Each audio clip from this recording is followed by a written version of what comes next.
Well.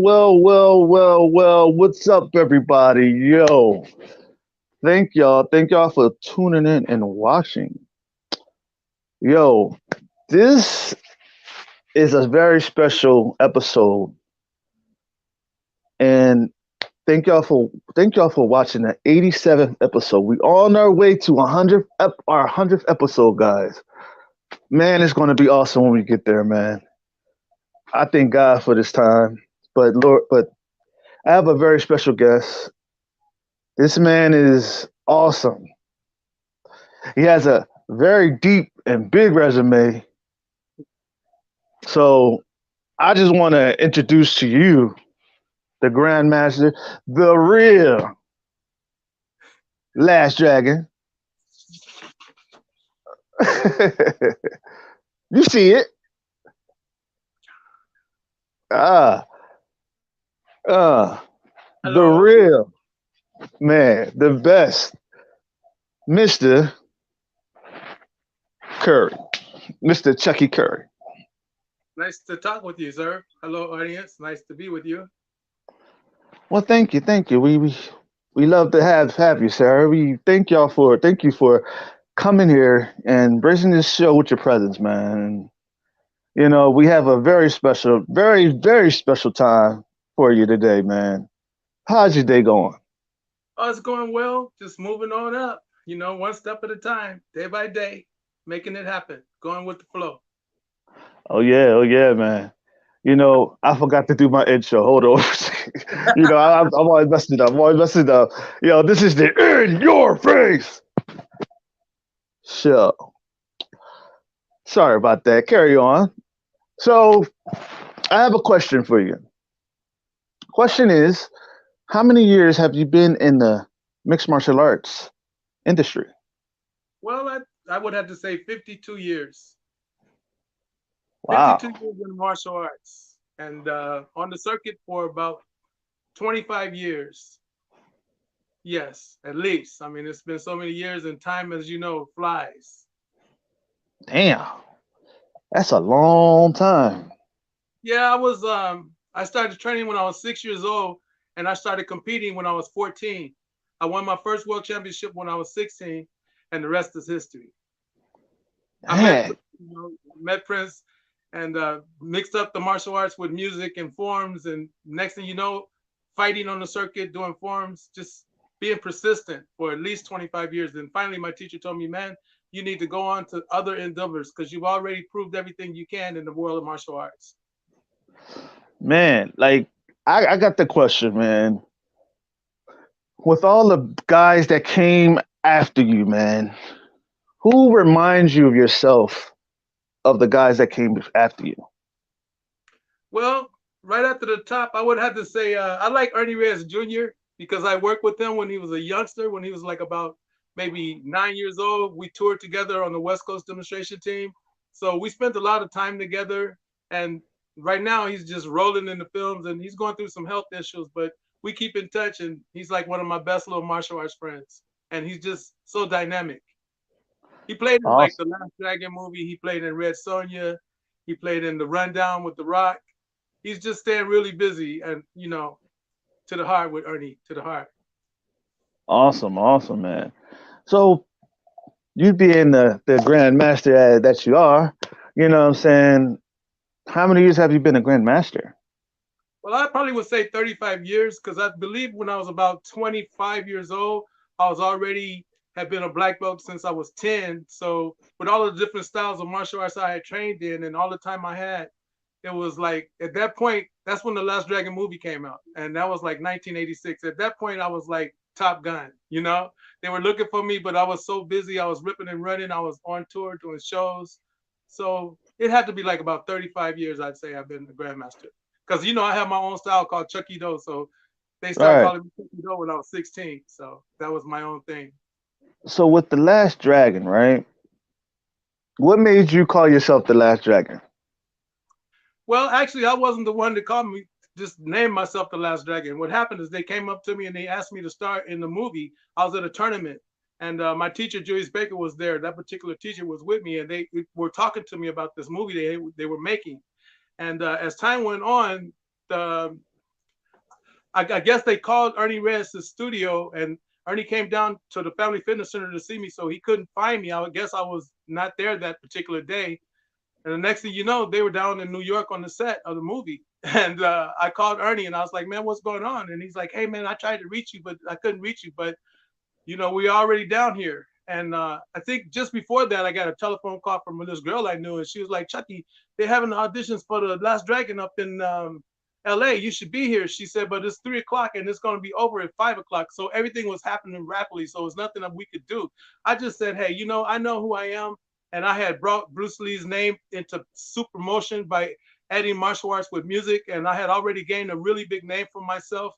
And everybody knew me basically as the Last Dragon. As a matter of fact, one of Bruce Lee's close friends, Leo Fung, rest in peace, he said, Chucky, we always known you as the Last Dragon with the tiger spirit. So it's all good. Oh man. So when you first met Mac, right? What was your reaction? The first time I met Mac, I was at the Long Beach Internationals. I just got through winning forums and fighting. I met Chuck Norris that day. I also met Clint Eastwood and Sidney Poitier. I mean, so much was going on.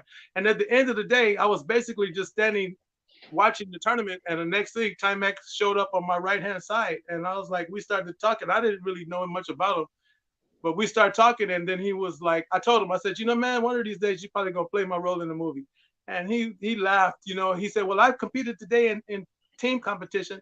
I was like, oh, that's cool. I didn't see it or nothing, but I know I was all amped up from fighting. And I mean, when I got to the Long Beach Nationals, I was fighting, and it was so many people. It's like almost like 150 people lined up to fight, and in the black belt lightweight division. And my teacher told me, he said, you know what?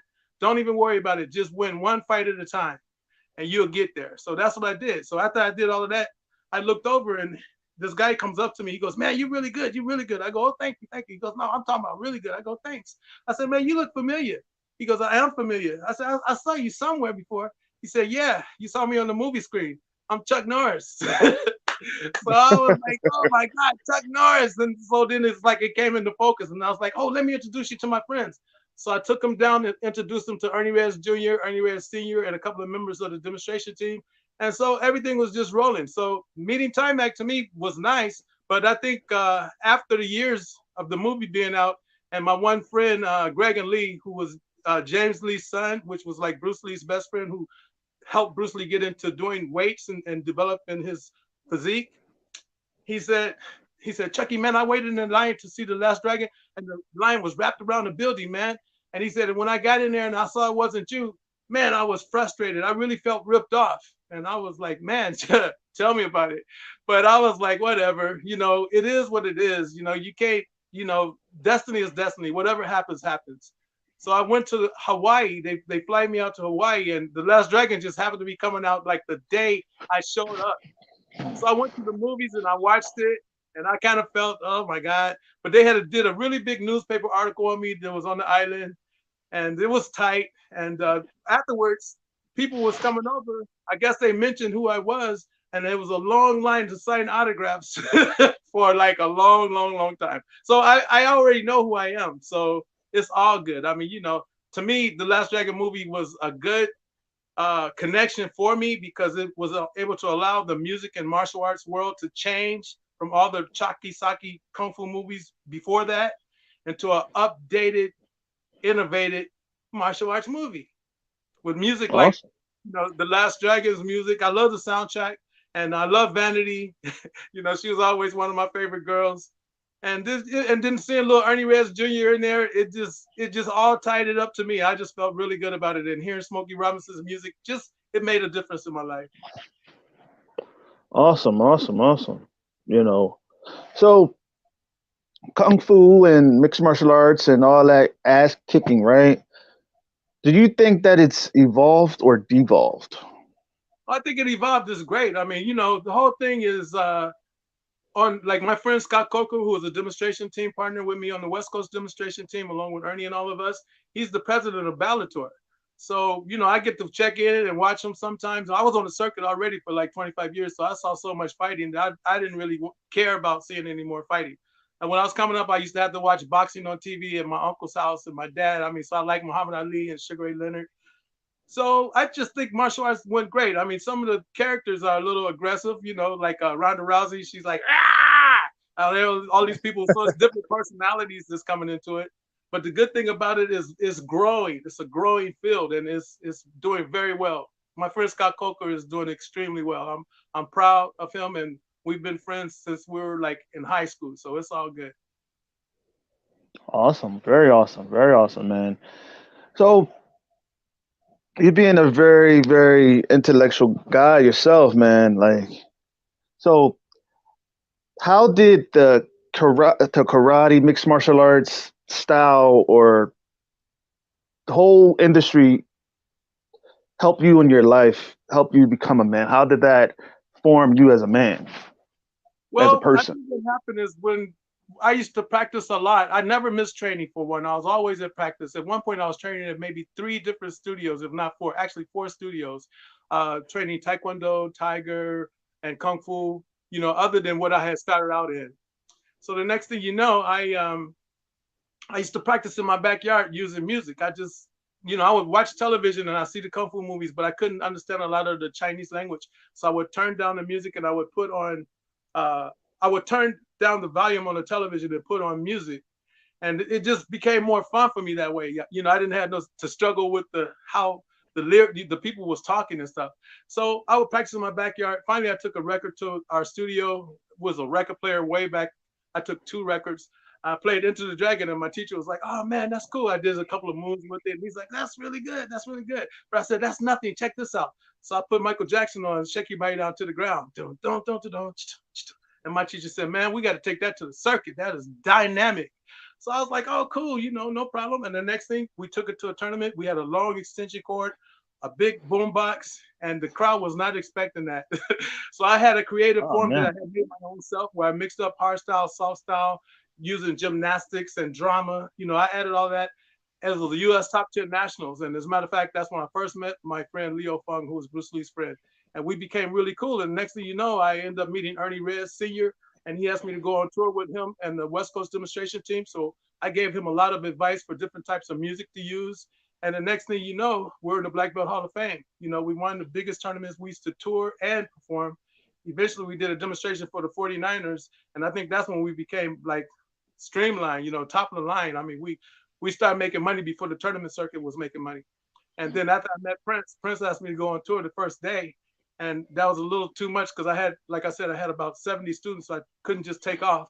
But me and Prince stayed cool. And as life went on, I just became the number one martial arts performer in the United States. And I was noted the fastest kicker in the USA. So at a while, I had to stop competing and fighting because I was the opening act for the West Coast demonstration team. Matter of fact, for ESPN, my first time doing on national television was with the song Dirty Mind by Prince. And that's just the state of life I was in. What Prince was saying and his songs that he was singing just related directly to me, the stuff I was going through with my Hmm. everything. So that was just da, da, da, da, da, da, da. It was me expressing myself as an artist and as a man. Awesome. Hold on, Mister. You have a comment that came in.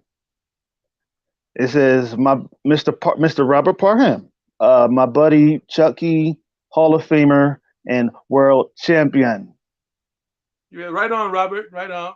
Thank you. Yes, since I was 16 years old, and I retired in 1999. As a matter of fact, in 1999, I was teaching at my friend Ramarchini's studio. I was teaching little kids, and I went to do a jump kick, and my pants legs had came loose. Chuck Norris had sent me a really nice red uniform, and I slipped and had a compound fracture, just illustrating a front kick.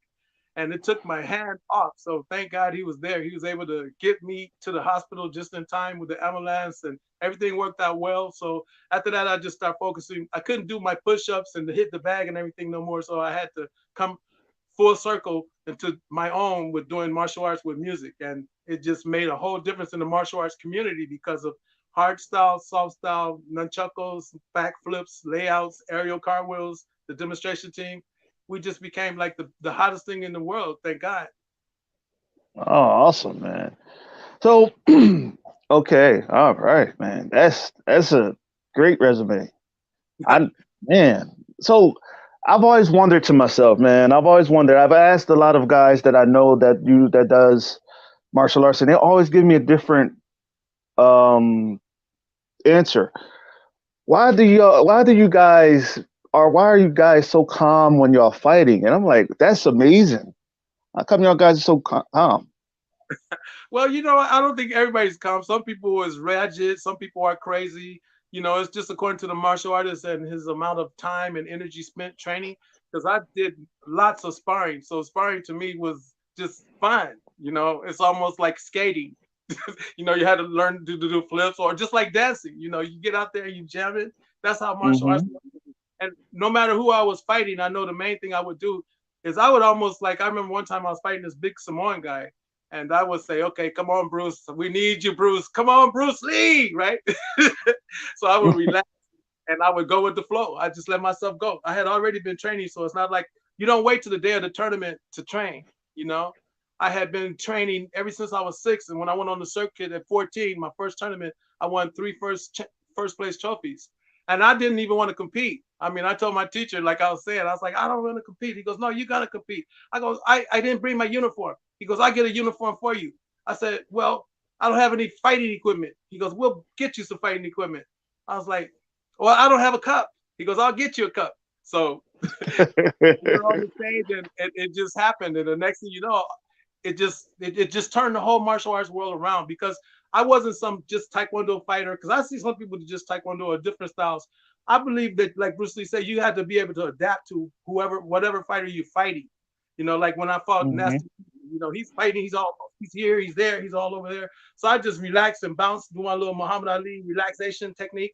And when he ran in, bam, I had my defensive sidekick.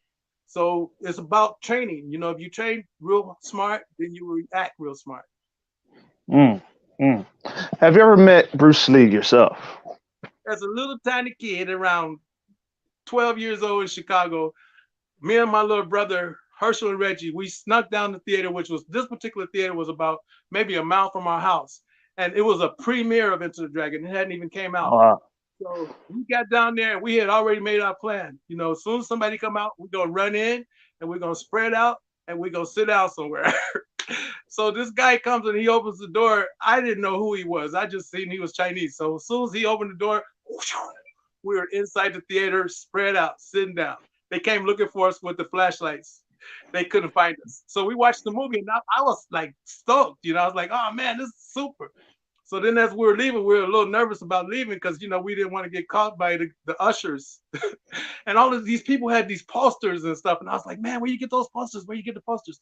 They said that he's in the front. He's signing the autograph. So I was like, wow. So we squalls our way all the way to the front. And here's this guy, the one who we had ran past. And we're like, oh, Jesus. See, he didn't have on no kung fu suit or nothing. So it was hard to put the two together. He was signing the autographs. And then after that, I remember the table was up to my little brother Reggie's neck. So he told Reggie, come on, come, come. So Reggie went underneath the table and was standing right on his right-hand side. And then Herschel was like right up to Herschel's chest. And so he told Herschel, come, come, come. So then Herschel they were both on his sides, and I was standing right there looking at him. I still couldn't put it together. And he asked me, he said, do you practice? And I go, yeah, I practice. And then after that, he said, keep training. And I was like, okay, okay. I still didn't really get it together until we went home. As we went home, we running home with our posters. All three of us had our posters autographed. And my room, just like how you see my house now with all of these pictures, even when I was 14, I just had a habit of putting pictures up on the wall. And it was just so funny. As a matter of fact, I also put this other picture up on the wall of the Disney characters doing all kind of crazy stuff. And my dad comes in the room. He's like, what is this? And he takes the poster out and he rips it all up into pieces. And I think about 2 or 3 weeks later, I came home and my mom was like, your friend died. And I was like, my friend died. Because I didn't like when my mom threw that expression. I knew something was wrong because my auntie had passed maybe a couple of years earlier. She said, no, he passed away. And I go, what friend? She goes, the guy, the Kung Fu guy. And I looked in the newspaper and I saw Bruce Lee had died. And I was just super frustrated. I ran outside and then I came back home. My mother said, he's still dead. And I was like, ah! So I got on the telephone because I read they said they said that he was in the Queen Elizabeth Hospital. Okay, he was in the Queen Elizabeth Hospital. So I called Hong Kong, man, all the way to Hong Kong, and I found out The lady said, yes, he passed away. And I just was so frustrated. Matter of fact, many years later, I told Ernie about that, Ernie Sr., and he said, Chucky, man, I was looking at this book, Farewell Bruce Lee, and they actually talk about you calling Hong Kong. It's in print. And I was like, man, that's so crazy. So later on, I ended up meeting Brandon Lee and Shannon Lee and Linda Lee, and I really like Linda Lee, and I really like Shannon Lee. I really, really like Brandon, and it was another tragedy when I found out he died. It just like broke my heart, you know.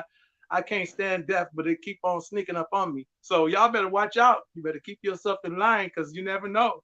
One of these days we gotta go, but just as long as you go to heaven, it's gonna be okay. Because that's where I'm going. I'm gonna be in heaven. Now, those who don't want to the Lord, you might end up in another hot, hot place that I ain't never gonna be in. Anyway, hallelujah.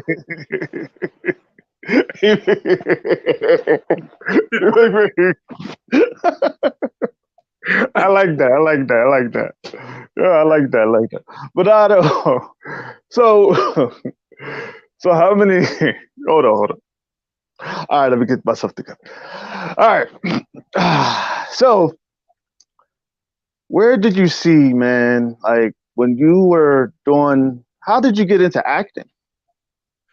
Well, one of the first times I really noticed about acting is we went to the store. I think I was like 16 years old. We went to like a JC Penney's, and I was with two of my martial arts friends. They were young, you know, Kelly Lambert, who was winning tournaments, and her brother Rocky, and me. So we went in there, and next thing they running out, shooting past the guards, and I didn't even know what's going on. So all of a sudden they came up to me. The police came up and tried to arrest me, and I was like, get away! I ain't do nothing, right? So I was Steven Seagal and everything, right?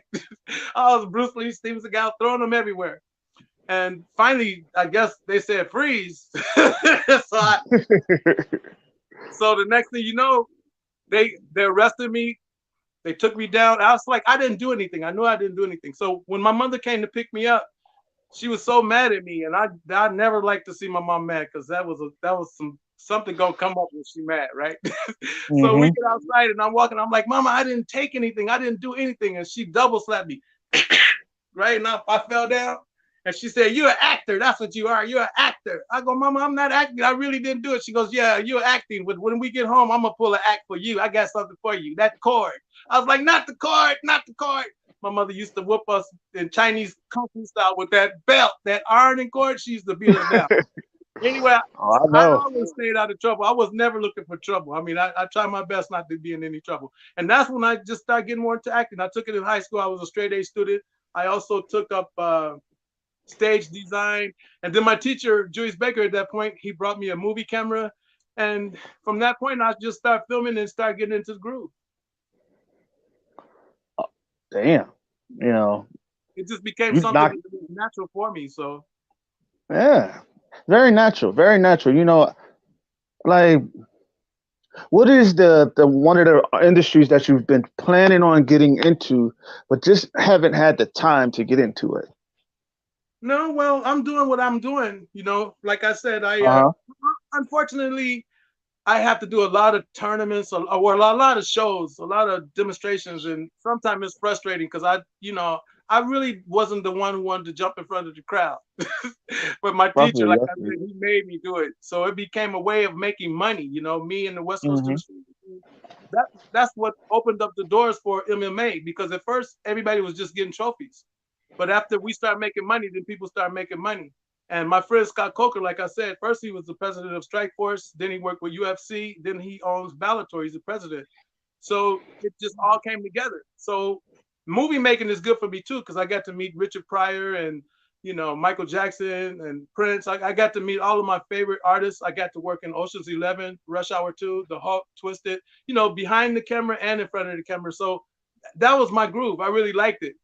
Really liked it. But one of the funniest things is one point on the set of Rush Hour, because I was Jackie Chan's guest on the set of Rush Hour 2. Jackie Chan's manager is a friend of mine for 30 years. So I guess I was coming closer and closer to the camera. I was keeping up with Jackie Chan and Chris Tucker. And the audience was coming in, they flowing too, but I was moving a little faster. So the director stopped me and said, cut, cut, and said, Chucky. I was like, yes. You're getting closer, closer to the camera every take. I was like, well, ain't everybody trying to do that? He said, yeah, but you're doing it a little bit extra. You're doing it a little bit more. And I was like, okay, cool, fine, no problem. So I stopped and I backed up. I ended up all the way outside. I didn't even care about being in the scene because I'm like, whatever, it's all good. And and Chris was looking at me like, mm-hmm.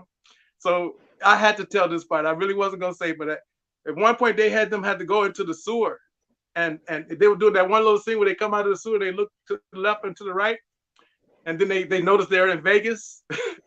Well, when it was one particular time that the royal flush came through, so all the poop in the city ran right on over. And so when they came out, I was still dressed up, being all clean, and I was like, oh boy. And they both walked in, and they didn't even notice the rest of the crowd. They were looking at me like, argh. And I was like, I didn't do it. It wasn't me. It wasn't me. It's all good. And then they ended up putting me in a couple of scenes, and it was fun. I really like meeting director Brett Ratner. Matter of fact, we're talking about Rush Hour 4 next year. So things are looking good. Things are looking good. Awesome, awesome, man. So hold on. Somebody sent me a message. Anthony Caldwell. What's up? What's up, Anthony? What's up, brother? What's up? What's up, brother? Thank you for the love. But yeah, man, Rush Hour 4, that's gonna be awesome, man. I seen all three of them. All Oh, three of them. Everybody. they're all crazy. And what's so funny with me is knowing when I worked with them with Jackie Chan, he was so cool with me. I mean, at one point I said, Jackie, let's take a picture. Let's take a picture. He goes, no, well, later on. I go, come on, Jackie, man, how much time we got? So he told his one of his stuntmen, take the picture. Stuntman said, that's Chucky Currie. He said, I know who it is. Take the picture. He goes, but that's Chucky. So I'm like, man, take the picture. So when the guy took the picture, he cut our face off. So I'm gonna tell you, man, it is some people that's in this industry that they are, even if they're in their position, they want to keep you from getting in your position. It's just some envy, a lot of envy. But the Bible said envy is worse than the grave, and I believe whatever God got for me, He got for me. So it's all good. I mean, Yes, me sir. and Jackie cool. Me and Jackie like my movie Enter the Tiger, and Curtis like my movies. And so as long as I got Jackie and Curtis, everybody else, they're like background actors. I mean, I'm happy for them. I mean, I'm not gonna say that about Brad Pitt, Andy Garcia, Bernie Mac, and so many different actors, George Clooney and everybody I work with, Holly Berry, they're great. But they not the kind of people who try to stop you and try to stop you, keep you back. It's a lot of the extras, the people that's behind, this behind the scenes, so to speak. Like, they're walking like this and walking like that, and the actors are like that. So, I always end up with the actors. I thank God He gave me a natural magnetism to them. So we Right, get close like the magnet, whereas otherwise it's like this, it shifts. If you're not the one for it, you're not gonna be the one to get it. That's just how it is. God has the last say. So I'm cool. right. You know, out of all the actors and out of all the actors, who are your top five actors, past and present? Well, you got martial arts actors and then you have regular actors. Oh, okay. Let me break it down. Let me break it down. Okay, I'm gonna go with regular actors, and I'm gonna go with the second one, martial arts actors. Okay, regular actors, I like Denzel and I like Holly Hmm. Berry. I like Brad Pitt, Andy Garcia, um, George Clooney, Matt Damon. I mean, those are like some of my favorite. And that's like probably, oh, and Don Cheadle, he's really, really good actor. And Terrence Howard. I think those are all really cool actors. As far as martial artists, um, well, I, I don't know. I like Michael Jai White. I could put that there. I like Jet Li, of course, Bruce Lee, and Brandon Lee was really good. And who else? Steven Seagal is cool. I like Steven Seagal's fighting techniques as far as in the earlier movies. He's just throwing people around and just breaking them up. So it wasn't really that hard to act. He just bam, right? You want to get high? You want to get high? Right? So those kind of movies, they kept me focused. I like Eddie Murphy too, and of course I like Richard Pryor. So yeah, Awesome. So, like, you know, what was the funniest movie you ever been a part of? I ever been a part. Well, I think working with Richard Pryor and JoJo Dancer was really Hmm. good. because I was straight with raw, top of the line talent as far as I'm concerned. Me and Richard got to have a personal conversation, and that was great. Just as well as Ocean's 11, where I got to work with Bernie Mac. So some of the scenes behind the scenes was like some of my favorite scenes because I got to talk with them and laugh with them and just greet with them. Same thing like Rush Hour, working with Jackie Chan and Chris Tucker and going through the different procedures, as well as working with Triple X State of the Union with Ice Cube and meeting the different directors. To me, it's not just all about being in front of the camera, being behind the camera, being behind the scenes. You can learn a lot as well. Awesome, awesome, man. So writing one of your strong suits, or do you prefer to just acting? Do you prefer acting? Well, I like writing, but writing is hard because for me, I used to write a whole lot, but then a lot of I would keep my writings in suitcases and they would end up missing. And a lot of my scripts would end up missing. As a matter of fact, one of my teachers said when he saw The Last Dragon, he said, "Man, when I saw that movie, that seemed like so much of your writing, so many things you had already came to me about making. I see that in that."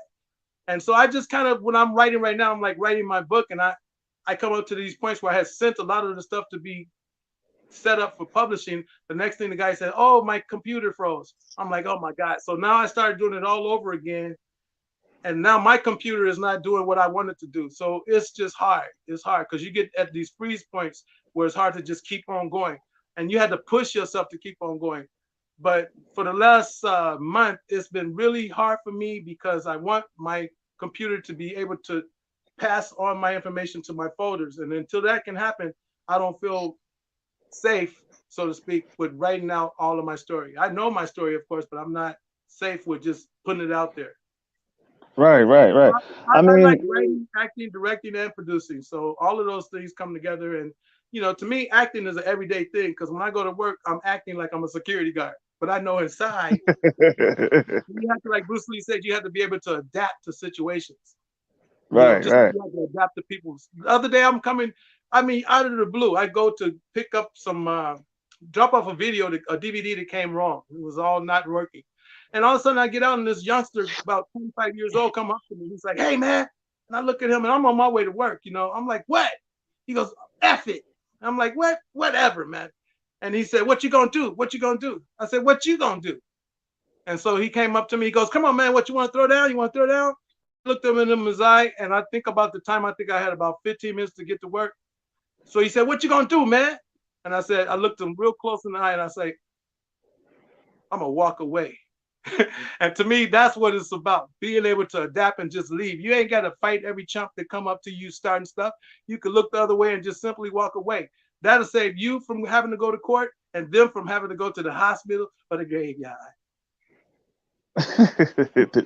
Hey, that's what you get. I'm not That's trying what to you kill get. nobody, but like my cousin said, he said, I hit this guy with a backless and a big old knot grew on his head. My cousin said, if one simple second over, that could have been death. You could have killed him. So I was just like this. When the guy came up to me and I had to knee him in the groin, I was like, man, listen. He come, "What you gonna do?" "Oh man, this is another particular time." But it is what it is. I mean, you can't stop everybody from getting punched, right?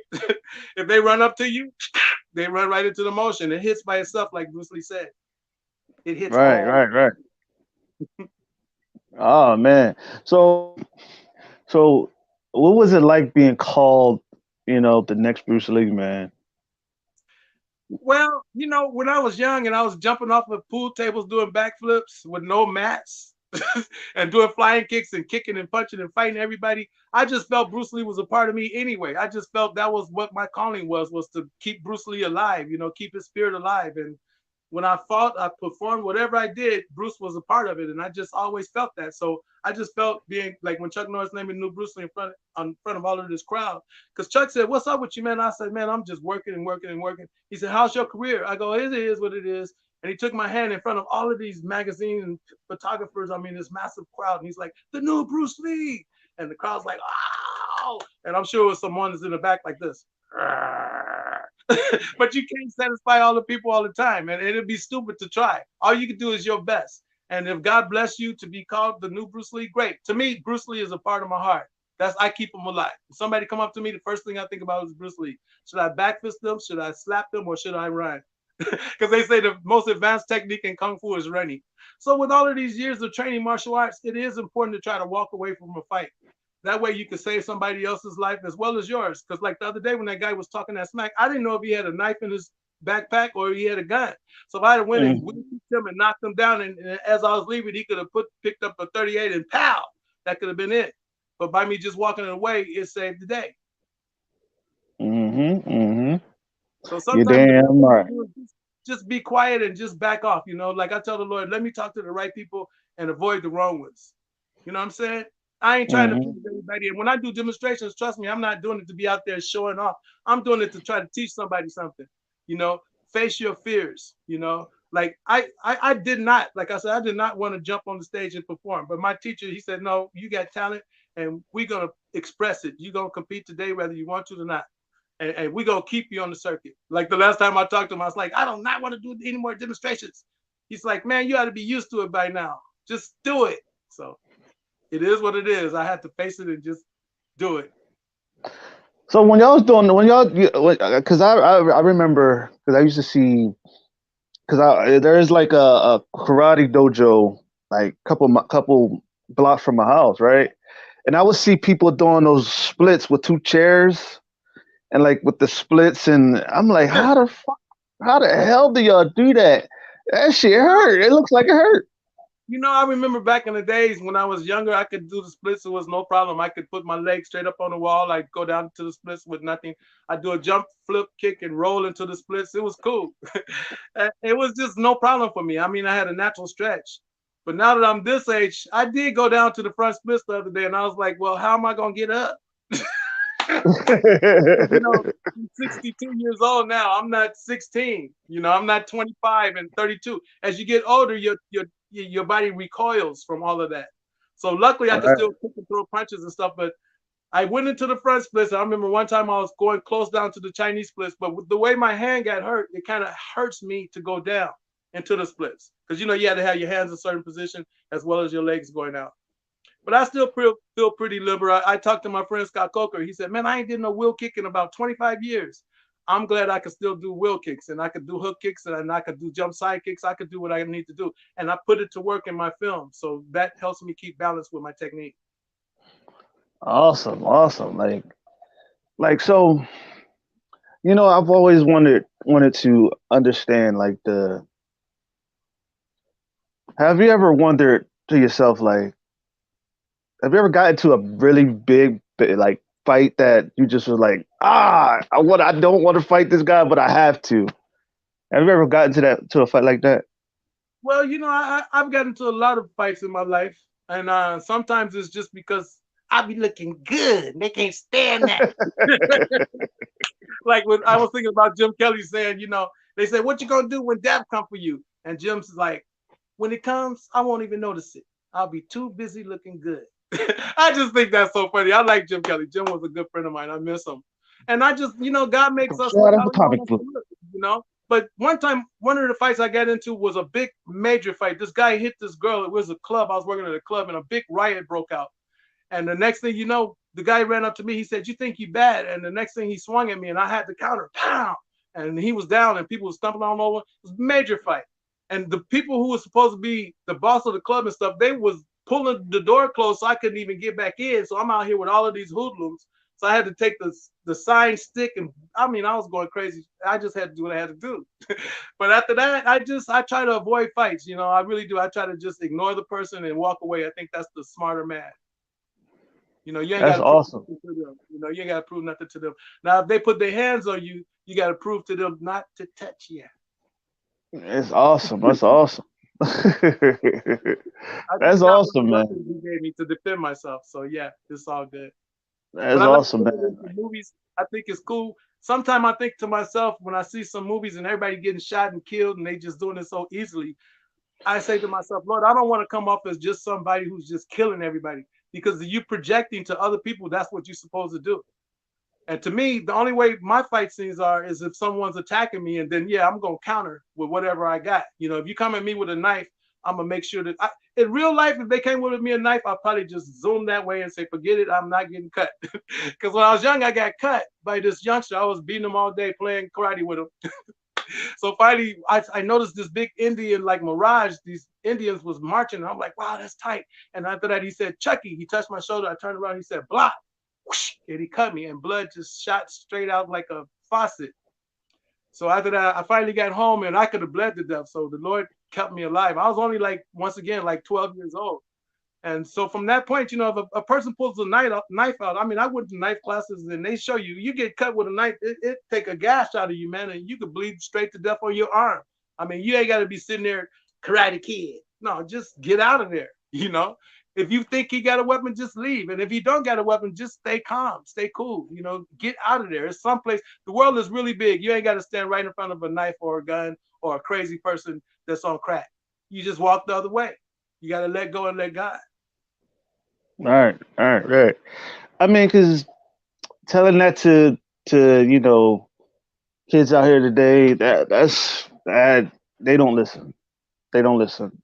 Yeah, what they say though, They- a hard butt makes a soft behind. You know what I'm saying? If you run into enough knuckleheads, and with the way knives are being used and guns are being used, you should just be quiet somewhere, stay out of trouble, man.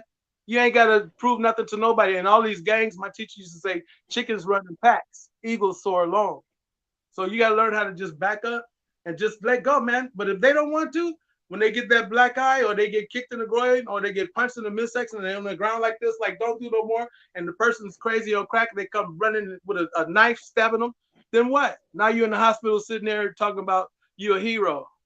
You really a zero because now you can't move the leg, the foot is chopped off, the teeth are missing. No. Stay out of trouble, man. Avoid it. Because Satan go right. always bring something to shake your cage. So you need to know that that's coming and then be able to just avoid it. I don't care. If they talking smack, just let them talk and just walk away. You ain't got to talk smack with them. Like they say, two wrongs don't make a right. Two roles don't. It don't. Yeah, I mean, and that's why when it comes to people, it's like when it comes to people, a lot of people don't like to back down from a fight because you're around. So you got social media. People like to record with their phones and everything, and that shit. As soon as you get knocked out, or as soon as something happen, you're gonna get called a bitch or a pussy or whatever. And Yeah. and nowadays people don't like to be stood up, or what I'm saying. They doing some stupid stuff nowadays. Like they got this thing where they punch each other and slap each other in Las Vegas, and that's supposed to be a big hit. Hey man, if you dumb, you dumb. If you stupid, you stupid. To me, like I said, avoid the fight. Names, sticks and stones may break my bones, but names will never hurt me. If you're secure with yourself, what they calling you shouldn't hurt you. You sitting there trying to prove to them that you're not whatever they called you. Hey man, just turn and walk away. I mean, okay, if you don't, like I said, if you don't, and this person pulls out a gun and they shoot you, now you're in the morgue and you can't get up. You can't say nothing to nobody no more. Mm-hmm. Now, if you had Right, just shut right, up and walked away, you'd be having some cake with your girlfriend. right. And that's hold on. That's one of the things that a lot of people don't understand. Like, if you really notice, like that's why a lot of kids are dying today, or a lot of young folk are dying today because of gunfight, Gun, and gun pool.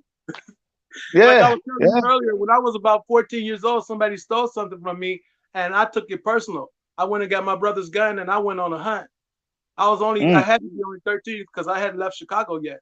But luckily I didn't find him. And I came home and my brother's like, where's my gun? And I was like, I don't know. He goes, yeah, just come in the house. Give me the gun. He goes, let me handle the guns and you do the kung fu. That way you'll stay out of jail in correctional homes. So I listened to my brother. My brother was a very interesting, successful man. So I would always listen to what he said and I followed his ways. And, unfortunately he passed away, but he lived the life to the fullest. He even sold Eddie Murphy a house for like $90 million. So my brother was doing pretty well. So to me, it's all about just staying cool, man. Like Bruce Lee said, the art of fighting without fighting. You need to think ahead of yourself. Don't let your mouth get you where your butt can't get you out of. mm-hmm. Don't It's get life. you. Don't. Yeah. Don't let your mouth get you. Don't let your mouth get you into something your ass can't get you out of. Right. True that. Right. You know what I'm Right. saying? I see what you're saying. You know what I mean? That's because my one of my mentors always tell me, you know what I'm saying? Because I'm a hothead, you know what I'm saying? I'm a hothead. I keep it honest, but I'm calmed down a lot. I calm down a lot, but they used to tell me stop worried about what people say because at the end of the day, they're haters. Haters, they're It's haters. so Don't funny worry that you about them. say that. It's funny that you say that because as I'm sitting here, my head is hot, and I think of the movie. I think of the movie The Last Dragon where Time Man got the guy and he said, "Hot head needs cool water." And there's a thing in there. Oh my god! So yeah, that movie is still it still hits me. I still laugh and have fun with it. But I had to make sure that people know my part of the story with martial arts and music, which changed the whole martial arts world. So now if you go and you see somebody performing a kata without music, I told somebody the other day, that's almost like having cereal without milk. Right, You can right. do it if you have to do it, but hey man, if you got some milk, it's gonna be better. Well, honestly, yeah, yeah. So And like, maybe if you feeling so hot headed, maybe you should back up and get a cup of water. Be like water, right, like water, flow or crash. But like Mr. Miyagi said, either you fight or you don't fight. There's no in between. And right, see the way it right. is now, I don't want to fight nobody because I don't want to like break them up. Like in the movies, they just break them up like it's just potato chips. But in real life, if somebody get broke like that, like I remember hurting someone one before, and I didn't feel too good about it. And we weren't even fighting. My teacher just told us to fight on the level 10. So I was fighting. I dodged his kick, and then my kick hit him, and it broke both of his jaws. He was in the hospital, and I really regretted that. But it's not like I did it intentionally. It was just the timing was there. Just like when I was fighting Nasty and I side kicked him or Satch and I hook kicked him. All of these different things, it's all about timing and focus. But I wasn't saying, oh, I'm gonna beat him down. That's what I'm gonna do. I don't go in with that type of intention. I'm more like Muhammad Ali, bounce around, float like a butterfly, sting like a bee. Who's bad? Wow. Oh man, breaking jaws, What's so funny? everything. You know what I What's mean? funny is when I met Sugar Ray Leonard. I met Sugar Ray Leonard. I was being bodyguard for Joe Jackson. And I still walked away from Joe Jackson doing my own thing. And there was Sugar Ray Leonard in this super tight leather, light brown, caramel like suit. And I snuck up while he was tying the shoe. And I was like, you have offended my family and you have offended Shaolin Temple. He turned around and looked at me. He goes, man. And he's like, I like Bruce Lee too. I go, yeah, man, Bruce Lee was the man. And so we had a great conversation. And I just think it's cool to be cool. You know what I'm saying? Right, right, right, You cool. You could dress nice and just keep on being cool. You ain't got to come out. You got on your suit and you coming out talking smack, trying to start a fight. That's dumb. right, right. True that, true that. I mean, but people that are showboats, they're going to show out in front of people. Well, that's You like know, you so. gotta be ahead of them, be ahead of the game. Like they Hmm. say, think first. They have what's called the strike system: stop, think, act, review, and then start over if it doesn't work. Think about it before it happens. Don't just jump out there. If you see this crazy person come talking smack, hey man, you know what? Your mama is this and your daddy is that. Well, my mama ain't this and my daddy ain't that. So why I got to fight with you about it? I'm gonna just walk away, man. The world is too big to be stuck in front of a big retarded person. Right, Frankenstein right, monster. You go just fight him because he Frankenstein. Just let the boy go. Let him go. Tell right. him don't fight yourself. Also, if you know your hands are licensed and you could really kill somebody, you know. They got my hands and feet license. I don't want to kill nobody because the Bible says thou shalt not kill. So that's coming back to movies. I don't want to be just walking down the street, some monster just killing everybody.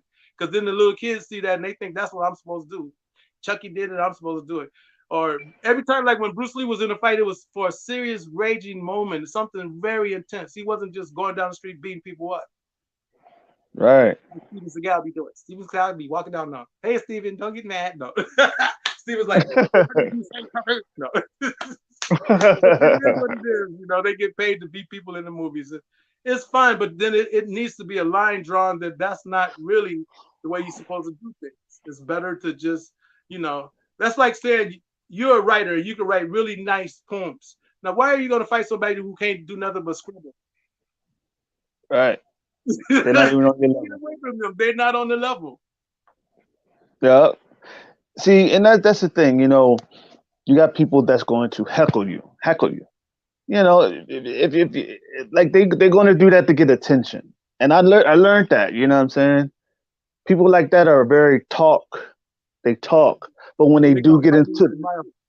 My teacher used to call yeah, it fighting with the mouth. Yeah. Well, like yeah, I said, you gotta think past that. Like when I'm working at this store, it's thousands of people in there a day, and I think God is teaching me something like patience and tolerance. That comes to my mind a lot because I'm like I had to tolerate these crazy people. But one of the ways I do it is if I see them coming toward me, I walk the other way before they get to me. Now, if by chance they catch me at the door and they confront me, then I still know how to walk away. I'll be like, zoom. I'm gone. You go ahead and fight yourself. I ain't got time. I'm not gonna lose my job because you ain't got one. all right. See, me as a person, that I don't know. Yeah, you know what? With me, like for instance, I've been living out here in San Diego for 21 years. 21 years. And if I fought everybody that came in my way, or if I just crashed my car into anybody who was getting on my nerves, I would have lost everything. I would be Right. outside in the shopping cart too, pushing and talking about where I'm gonna sleep. That ain't gonna be me. I'm gonna think ahead of the game. You got to. If you want to keep your stuff together, it's like your car. Don't wait till you out of gas to put some gas in it. Think See that? ahead. Same thing. Like, cause I listen to other people besides martial artists, like TD Jakes. He was talking about how to grow your money, and sometimes he said just sometimes you just got to be quiet and let them fight Yeah. themselves. And it's Right. good to just be smart enough to just turn, like Jesus said, turn the other cheek. It's hard because I can't let somebody just slap me and say, okay, do it right here too. That's just me. Yeah. I know if They're I gonna could get. avoid it from the They're gonna be beginning. slapping you too much.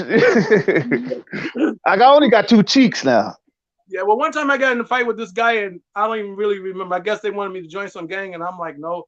So the next thing we're in a fight, and he calls me all of these names, everything, the worst names you could think about, but I just walked away. And finally, after I got about 2 blocks, I guess I thought about it, and I turned around and I walked all the way back. And I knocked on the door and I said, you really want to fight me, man? Come on out here. So he came out, and it looked like it was 20 people in that house. They all came out. So when I fought him, I was like, are you sure you're ready? He goes, yeah, I'm ready. Bam! I hit him. Then I moved around. Bam, bam. He ran in. I side kicked him. Bam! He was on the ground. He got up. He ran back in. Bam! I side kicked him. He was on the ground.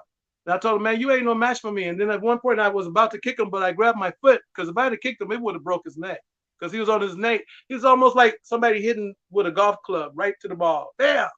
But the Wow. next thing you know, this guy said, freeze. And I turned, and this guy was pointing a 357 Magnum at me. Somebody that wasn't even in the fight, his friend. So then all of a sudden, it seemed like God must have sent somebody there. Some big guy was walking. He said, freeze, don't do it. I'm a witness. I'm a witness. Don't do it. So the guy ended up didn't do it, right? He didn't shoot me. Obviously, I'm here. But a couple of weeks later, I had went to a party and the guy was at the party. So when I walked in and I saw the guy who had the gun, I just couldn't talk. I was so like I had to hold myself together. And so my student is like, what's going on? What's going on? And I still couldn't talk. So he brought me to the front room and he looked at the guy and he could tell who the guy was by the way I was looking at him. So he went in the back and he got his sawed off shotgun and he came to the front and he's like, what did you do to my teacher? What did you do to my teacher? And that's when I spoke. I told my friend, man, no, no, no, my student, just go back, forget it, forget it. And then I told the guy, I said, so how does that feel? And he goes, well, I thought you was gonna kill my friend. I go, but whose fight was it? And he goes, well, I go, yeah. So what if I had let him shoot you? So I said, just leave me alone, stay out of my path. And that was it. Yeah.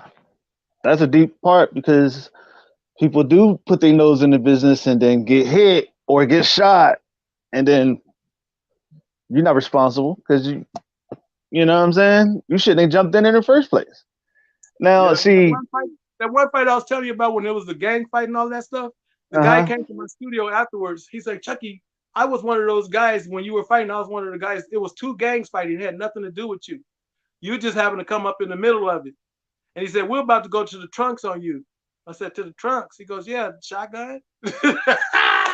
Oh, Oh my God. So I ended up teaching him for a while. He was in some member of a gang that was up in East Palo Alto.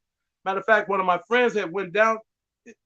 so many different relationships as far as fighting and people getting killed. Like would get into a fight and they trying to take his car, and so they even a really famous MMA fighter, he saw somebody taking his car and he ran down the hill to get his car, and they turned around and shot him, bow, and killed him. That's You know, crazy. and they were still in his car. And then this other guy, I guess he was at a party and he was dancing with this girl. The girl thought he was cute or whatever, and so the boyfriend came in, got mad, and ran and got a crowbar and stabbed him in his heart. And he was only 16. So this kind of stuff like that, I've just learned it's best to just avoid it because you never know how crazy that person could get. I told this one guy one time he was gonna talk about, I'm gonna come down, I'm gonna get you. I said, yeah, I'm gonna be waiting with 2 baby Uzis too. Not like I had 2 baby Uzis, but I know how to fight that fight too. Yeah, I feel man. what you're saying, you know. I mean, it's just to be honest with you, it just a lot of people are very, very narrow minded, you know what I'm saying? And one thing you say is over. They either gonna shoot your ass. Nobody's trying to fight with bare hands no more. Nobody's trying to fight fist to fist no more. They shooting with guns now. You know what Yeah, I'm saying? And yeah, they but see, don't the whole care. thing is this. The whole thing is this. To me, okay, I'm not gonna be no sharpshooter just going out shooting innocent people just because I'm stupid and retarded like a lot of them are. Killing innocent kids, killing women, raping women. I mean, all of this craziness because you got a gun. Like in Bruce Lee's movie, he said any bloody fool can pull a trigger.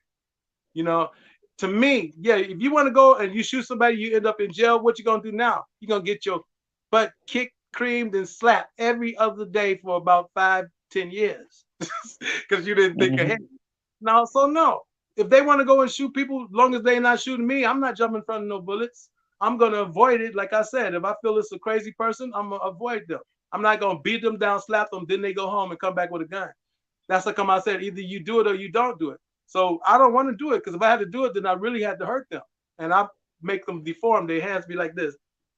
Chucky did this to me. Chucky Curry, he broke this and he broke that. No. So I just try to avoid all of that unnecessary fighting. Awesome, man.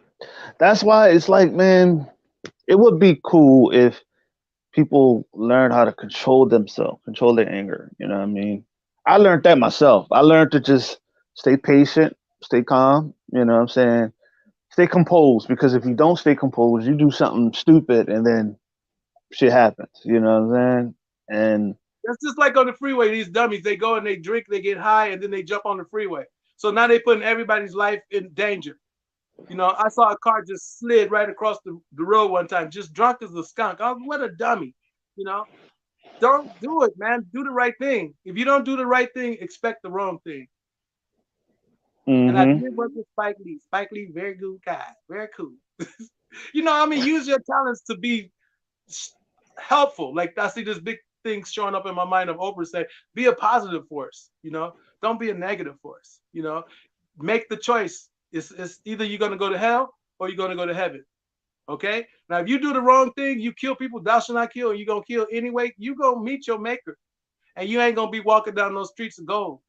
You're gonna be stepping on some hot coals saying, get on the good foot, get the that's it, burning forever. I ain't going there. So you got to think of God. Now, if you don't got no respect for God, you in trouble already because Satan gonna beat you himself. He gonna send just the right person up to you to slap you and cause you to go all crazy, and then you run right into one of them knives that they had in their back pocket, or to that little red beamer light on your forehead because you didn't have no control.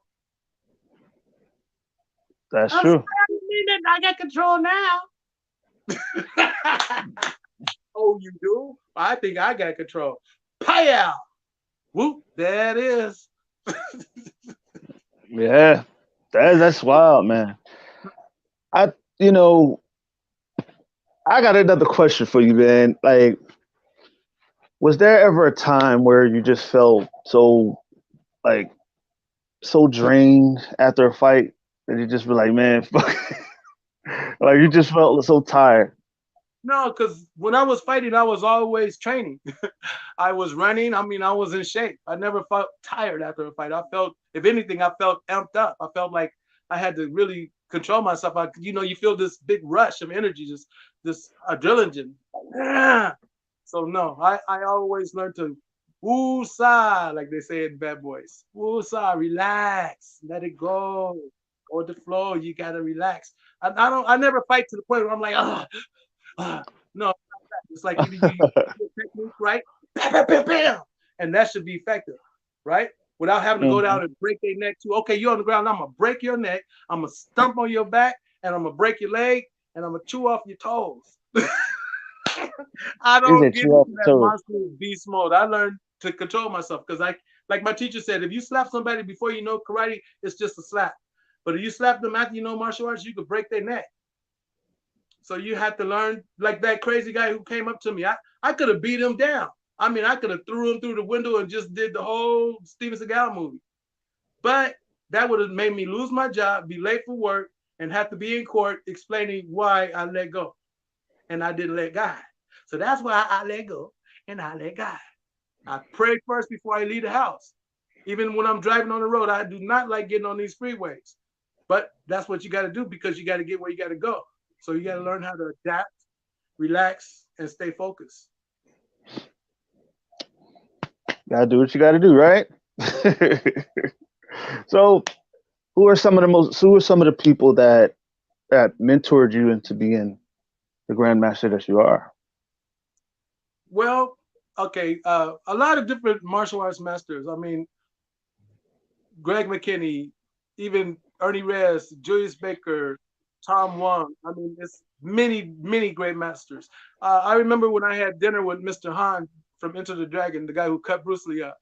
So for him to call me over to the table and have dinner with me, that kind of stuff, that was that kept me on the road to succeeding in what I did. You know, because everybody didn't get to do that. Or for instance, meeting Dolomite or meeting Pam Grier and talking with all these different, A-list actors. I mean, and to me, martial arts, like I said, you don't got to be a monster to be a martial artist. You could be a nice, cool superstar that just is cool. You know, you ain't got to be going out. Oh, I'm the Hulk. You know, fuck that. You the Hulk, go that way. Keep going. Like this one lady came up to me when I was backstage with Brad Pitt, and me and Brad having this conversation. So this lady goes, "Is there anything I can do for you?" And he's like, "No." So I think she was mainly like saying, "Is he bothering you?" And see, Brad Pitt came up. I was there by myself when he walked up to me. I was sitting there eating some apples and stuff at the little, food session. And so he told me, yeah, you could go that way. And I thought that was so smart, and I picked that up. So when somebody bothering me, either I could go that way or I could tell them to go that way. But I don't got to put hands on them. Right, right, Because right, there's right. a lot of weapons in them stores, bottles, brooms, sticks. I noticed all of them. But I'm not trying to use them on nobody. I just got to stay focused, man. If you want to be a success, you got to stay focused. Because if you don't stay focused, you're going to be driving crazy on the freeway, drinking, getting drunk, fighting unnecessarily, shoot somebody, be in jail for life. No, no beauty in jail. Not for me. So Right, I right, stay right. focused, man. I just stay focused and I don't let negative people get me down. I asked the Lord, I said, Lord, let me talk to the right people and avoid the wrong ones. Let me be at the right place at the right time. To me, it's about having a relationship with God because He's going to keep you focused. Even when you're doing wrong, He's going to let you know you're doing wrong. Or you think you're going to do wrong, He's still going to align you. But if you ain't got God in your life, then guess who you got? Satan. And all He's going to do is tear Hmm. you down. He ain't nobody's friend. He probably can't stand me, but I can't stand him either or none of his demons. They could all stay for me. I was wearing a cross. But as a matter of fact, the guy who brought me the cross went to where he go way over in Jerusalem. I guess he was walking around and he said he saw so many crosses that he thought he was Dracula. So he brought me back the cross from Rome, right from Rome. And I was wearing it everywhere. And it was pretty cool. I liked it. It's a big cross though. That's the only reason I'm not just wearing it now. It's gigantic. But after that, I told him, I said, hey, his name is Philip. I go, Philip, if you don't get God when you leave out of here, guess who you're gonna end up with? You're not gonna be with Jesus if you don't believe in him. He said, you got the only way you're gonna come through is through him. Now, if you think you better than that, you go ahead and you shoot 10 people and get in line. And I guarantee you're gonna be on the other side in the fire. Oh. I want to go to hell. And you better stay cool, man. Cool head. Get you some water before you leave home. Say, Lord, keep me calm, cool, and collected. Don't let somebody else's fight be your fight. Like I used to say, their problem is not my problem. Their problem is their problem. So don't let their problem become your problem. Mm. Very much understandable. Very much understandable. Very much understandable. So, what are your inspirations to get through the day? Well, it's hard because I know seems like for the last 40 days I've been working every day, and it's been really hard. And I know I got to get on the freeway. So the main thing I do is I pray and I stay positive. I read some verses in the Bible, and then I just breathe in positive energy, exhale negative energy, and then I just go for it. I get out and I have to deal with the crazy people on the freeway. I have to deal with the crazy people in the clubs, the crazy people at work. But like I said, I always remember that their problem is not my problem. Their problem is their problem. They didn't went and drank some vodka and tequila, and they coming in the store ready to fight somebody. Hey, I could go outside. I ain't got to stay inside. True that. True that. Yeah. Where there's a And will, there's very a way. You can't say you didn't have no choice. You got a choice. You could do right or you could do wrong. You could be smart or you could be stupid. See what I'm saying? So be smart and you'll live longer. I'm 62 years old. I'm not 25 years old trying to fight in the club. I got past that. I learned and I kept on moving. So just try to mm-hmm. be positive and avoid unnecessary confrontations. I mean, where there's a will, like the world is too big to say that you couldn't walk away. If you can't walk away, run away and Mm-hmm. get yourself a nice Coca-Cola and sit down and shut the. Richard Pryor, man. Richard Pryor always comes to mind. I'm so glad to meet him. And even Michael Jackson, and Prince, they had a way about them. They were smart and they were very successful because of being smart. Even though everybody tried to talk about Michael, Michael did this. Kid, was you in the room? Did you see him do it? Or was you just mad at him in the first place because he had 50 million and you had 50 cents? mm-hmm. So you go get haters, man. That's just what it is. And so with me staying back right now, I feel pretty good. I mean, I might not be on the cover of every magazine, but I've been in every magazine that I wanted to be in. I mean, I accomplished so many different goals. So I feel good about myself. So I walk positively and I avoid negativity. If somebody come up to me that's negative, hey man, like I said, there is a way out, but you got to be willing to take it. Take that way Mm-hmm. and live longer. Instead of you go slap this person, they go to their car, they get their gun, they come back, you at work, they shoot you because you slapped them. Whereas you had to keep your hands to yourself and maybe threw a little verse a day, but you're going to hell, you mess with me. No. You just got to think outside the box, man. Think outside the circle. Where there's a will, you can be positive. You don't got to be negative. You ain't got to let their fight become your fight. That's their fight. They got to fight themselves. True that. True that. True that. Very understandable. Very And true. the whole You thing know. with me, I can't stand these freeways, man. I got to jump on one in about an hour. And I'm like, why me, Lord? Why me? But I pray about it and I just stay in the little slow lane. I stay focused on what I got to do. I don't be out there trying to race nobody or chase nobody. I just do what's necessary. If you do what's necessary, you take care of yourself, keep yourself clean, your house clean, your car clean, your mind clean, you're going to be a clean individual. Mm. Clean individual, right? All right. Clean individual. He said clean individual, y'all. Clean in the motherfucking bitch. That's it. And then you feel good. When you do good, you feel good. You do bad, you feel bad. I mean, come on now. Hey, it's like Deion Sanders. You look good, you feel good, and you play good, and you also got to smell good. Hey, you ain't You know lying. what I'm saying? That smells, man. I keep myself smelling good. So Hey, sometimes people come up to me and they smelling bad. I know they going through a bad situation. But I don't stand there. I take off. I'll be like, you carry your funk your way, and I'm gonna carry my freshness my way. you're damn right. That's right. So I mean, I feel you what you said, man. I feel what you're saying, and that was a good. That's a good way to talk about that. Good way to think about that. You know what I mean? I like that. I like that. I like that. And But when I see people stealing, real quick, when I see people come to my store, they stealing steaks, cookies, everything possible. But the Bible says, thou shalt not steal. And I say to them sometimes, I said, not to them, but I'll talk to one of my friends. The reason they ain't got no money is because they're doing the wrong thing. God ain't gonna just bless you because you want to be blessed. First of all, he let you wake up. He ain't gotta let you go to sleep, but he can make you finalize in sleep. he, Hmm. he ain't gotta have no reason. You can go to sleep. Ain't nobody got to kill you. When your time is up, it's up. So you need to enjoy life instead of doing the wrong thing. Do the right thing. I mean, get your job. Take some cans. Sell some pictures. Do something. Do the right thing. If not, you're gonna be sitting outside at the end of the night talking about you got $1. Can you lend me $1? How am I lend you $1 and you ain't got $1 to give me back? No. I don't play silly. Now, if I feel like I got some money, I give people some chicken. Here's $1. Here's $2. Now, this one guy, I gave him a soda. He's like, "Do you got a Coca Cola? You better be glad you got the 7 Up. You didn't pay for that. Hmm. I'm trying to give you something, but that ain't enough. So no, sometimes you got to go and do your own thing. Like I was telling you real quick, I told my brother, I was like, Nando, give me $20. He's like, give you $20. I go, yeah, give me $20. I'm your brother. He goes, give you $20. Okay, here, take five. I go, man, what's $5 gonna do? He goes, I don't know. Figure it out. Because if you wanted 20, you would have had 20 when I came here. Right, You would have went right, out and right. found a way to make it.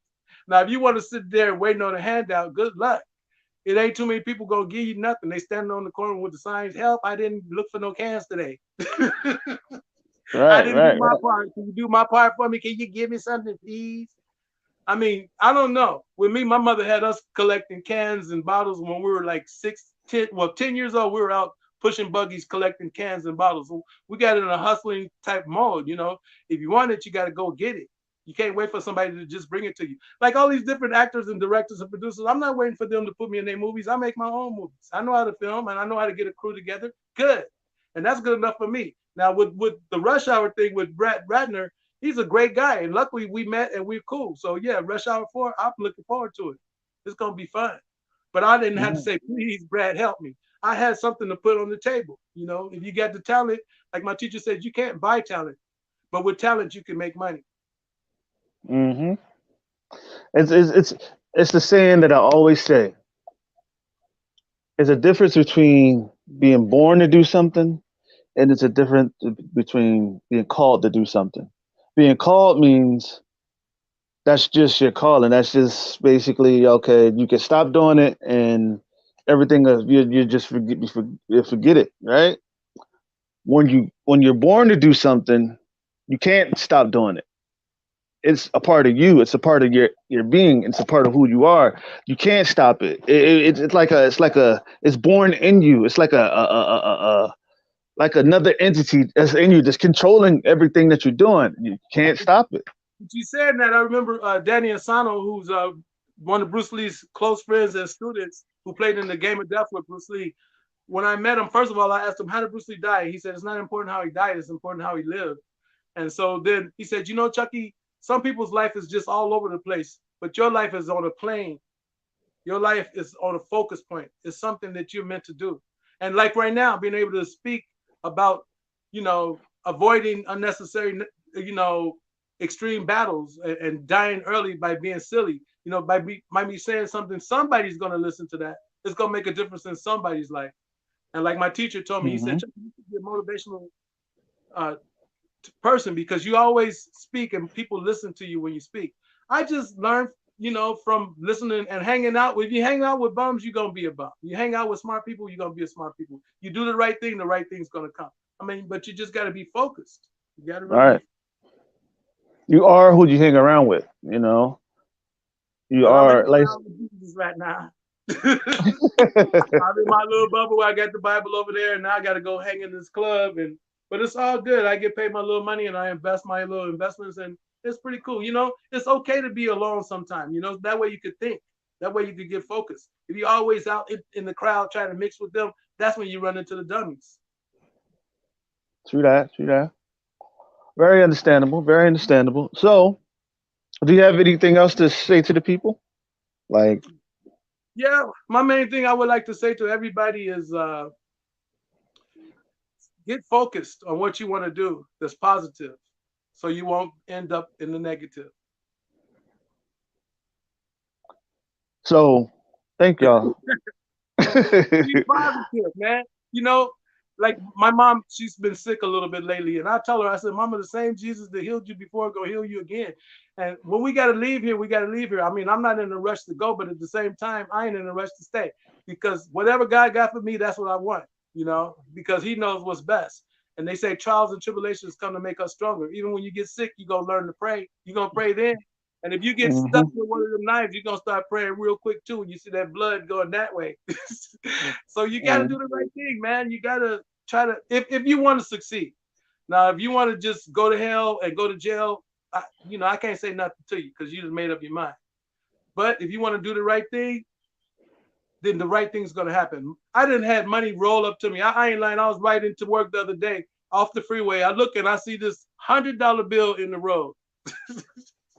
I was like, what? I got out, went up, and it was a real $100. See, the Lord know how to bless you. Another day I saw 420s rolling. 420s, that's $80. The Lord just gave to me. I ask him for some money, he gives it to me. See, when you do right, like I said, the right things happen. God is there, just like the air is. You can't see the air, but I bet you be trying to get it then. Hmm. Yeah, so Hmm. God is in control of everything, and you get in that water, you go down too far, you drown, man. You better learn how to swim. So that's like learning how to deal with things on a positive level. You know, think positive, man, and then you could flow. All right, man. So, you know, I want to make a shout out to a very cool person, very special person. You know what I'm saying? Shout out to my co-host. It's her B-Day today. Happy birthday, girl. Happy birthday, girl. Happy birthday, girl. Hey, hey, hey, hey. I don't drink no Bacardi, but I do like music.